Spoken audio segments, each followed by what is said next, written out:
country whereby a country like Uganda, that Museveni, you see him ever since he has been there 40 years. He's stealing everything, selling it to the white people. As long as you don't attribute it to someone who's turned against God, you know, because I don't want to hear that. No, I don't want to talk about religion, Lumka. I believe what we are saying, my sister. But Tina, why abantu abafana njenga Ramaphosa, why they don't want to come out and then instead of bringing the Romanian, because now this thing of Ukraine, they are bringing Jews down there. There are a lot of Jews in Ukraine. They are bringing them down there. That is the thing. Instead of them coming directly from Israel, then they will go there first and then use it indirectly to come in. Yeah, but we mustn't then blame God. You know, when someone picks up a weapon, God is not there. Yeah, we can't. So even us, we need to wake up. That's why things like this, social medias are like this. They need to work to open up our brains so that we can see. My fellow African, Tina, we are here in Europe. We shop in the same shop. If you see a Nigerian shop, if you see a Jamaican shop, if you see any shop, you just go, you support your fellow African. Let us start supporting one another. Listen. Our African leaders would have been transparent if the Western world did not infiltrate them.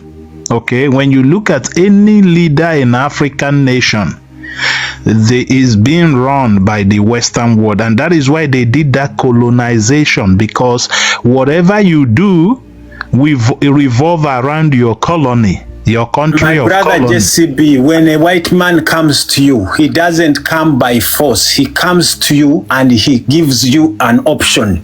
No, there are some situations they don't give you options. People were never given options. What are you talking about? No, exactly. Listen, what are you talking about? Have you ever been to about Botswana? Colonization rules? Do you even know about colonization? Please. Have you ever been to Botswana? That is crazy. Leave Botswana.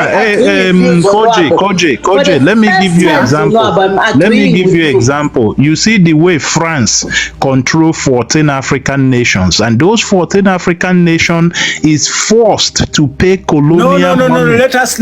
Do you know Botswana? Botswana told England, especially America, especially that American company. What is that company which mines gold? I mean diamond. This is a company, is a private company. Not only. Yes, we're talking about different things. I know those private companies sponsor also terrorism in Africa. People were unalive to accept religion. What are you talking about? Yes, exactly. People were unalive to vacate their land. What are you talking about? That is the thing. They were not given a choice. There is never, if you look at Berlin Conference in 1884, where any African leaders sat on that table to discuss the division of Africa or the sharing of Africa? No, when they sat in Berlin Conference, that is the scramble and partition of Africa. When they sat there, they came with their choice. And that choice was sold to our kings. Holy shit. Why are you saying this? Who are you talking? What are you talking about? Listen here. We've got kings like Aboyinza, who we only got back a tooth. People fought.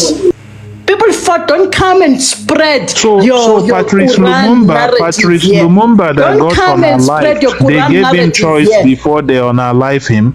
Patrice Lumumba that got unalived, they gave him choice before. Even Kwame Nkrumah, the day that they exiled, they gave him choice. No, I can say they did not, but for now. Well, that is the same thing that is still happening. Now, they don't give you choice. And why do you think they established their military bases in Africa? Look at Gaddafi. Tell me, do they give Gaddafi choice? Do they give Gaddafi choice? Now, JCB, tell me something. The fuel that is being mined in Nigeria, the Nigerian government, do you want to tell me that they are very stupid? They can't tell them that. This is due to a contract that we assigned before even you and I. It's Senegal. You know Senegal. The president of Senegal. They The came up president, with listen, systems the that are president of binding. Senegal. My brother, they signed to mine Nigeria for 99 years. And that 99 years, they never give them a choice of what is in exchange of what. And that is just in exchange of independence. You understand what I mean? But meanwhile, there has never been a time any African nation depend on the West in any way, whether food or whatever. They were the one depending on us. We were never dependent on them. So, but then they came in and forced you to sign that thing that they mine you for 99 years for your independence. So how do you say it was not forced? It was a choice. Thank you, AJ. Can I come in? Good evening, panel. Hearing you, my sister. Go ahead. Thank you. Hi, Lumka. Koji, I actually want to just put my 5 cents through. I'd like to, I don't even know where to start with this statement, but I think I'll give it my best try. The truth and reconciliation, even the democracy that you see today in South Africa, was actually imposed unto us. That is my sentiment. And the troubles that you see within our country is because we have not healed as a nation, and we were not given the opportunity to express ourselves on how we want to go forward post 1994 elections. And you know, the ills and the situations that you're seeing, or perhaps what you see as xenophobic attacks and us being against foreign nationals, or whatever it is that you'd like to describe it, is because it was literally shoved down our throats, and we had to accommodate, and we had to be comfortable with the choices that were made by our leaders, who did not even bother consulting. So nothing is a choice. Everything, even policy is never a choice. Policy is shoved down your throat. You either fit in or you either fit out. So yeah, I think you need to perhaps think about the statement that I've made right now, and you could challenge me on it. Thank you. No, my sister, I believe with you. That's why, Mina, I went back to the release of the late Nelson Mandela, and I came to the Truth and Reconciliation program. You understand? And then I came to the dismantling of the... But my brother, truth and reconciliation, nothing have been realized. People who were supposed to be prosecuted are still not prosecuted even today. Yeah, I believe that. The only person who was prosecuted in Nakona, it's because of the family. Remember, the central police station in Joburg, that was very notorious in the 80s. To unalive, you know, they will throw people in that freeway, N1 to Soweto. They would throw them, and they would say they slipped from the bathroom and they fell onto the highway. So there were so many of them that they unalived in that manner. Through the N1, they would throw them there, and then sort of, it was as if they would have committed a suicide. Only one family.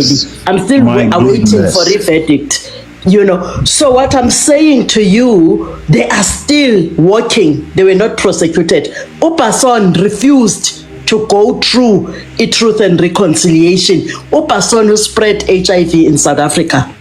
It's not a myth. It's not lies. It is true. She was disciplined. She was disciplined by the doctors in Tontoni, that body, right? They found him guilty. There's nothing criminally, because he decided to be taken to court and be prosecuted. He was prosecuted. He got scot-free because they said that he was fighting. There was a fight in South Africa, so he couldn't be. Yes, that's what Sister Lumka, what you are saying is 100% true. That's why Sister Lily White was telling you what everybody, because it seems as if our children don't know. There was HIV that was spread by Basson, or Basson, who's still practicing in Cape Town. I think he's in Cape Town right now. The medical they suspended. If at all it was a black, they suspend you for 500 in the trust account as a black person. Sometimes you can even not practice forever. But he who was spreading HIV, who was killing people in South Africa, who introduced even the powder to the Cape Flats, you know, he was left scot-free, in case you don't know that history. Thank you, Sis Lumka. You know, if I come in, I think another thing, because we don't speak about our issues and the real issues on the ground, a lot of African states tend to assume that we are okay. And you know, we still live with racial segregation and also economic racism, because you know, in South Africa, no matter how educated you are, you will be classed or rated according to the color of your skin. The loan application that I would send in and the loan application that a person of a fairer color would submit, I would literally be approved based on the color of my skin. In many of the organizations that we work in, there is still systematic racism. We just don't talk about it. We don't speak about it because we choose peace. And this is where people get it wrong. When other Africans, neighboring states look at us, they think we are okay, when we're actually not okay. As it stands in South Africa, inflation rate is so high that the mere man or even your pensioners cannot afford a decent meal, an average decent meal per day. But nobody wants to talk about it. And people think it's uhuru. We are not okay. We need to start talking about these problems so that the outside world can see what we are facing.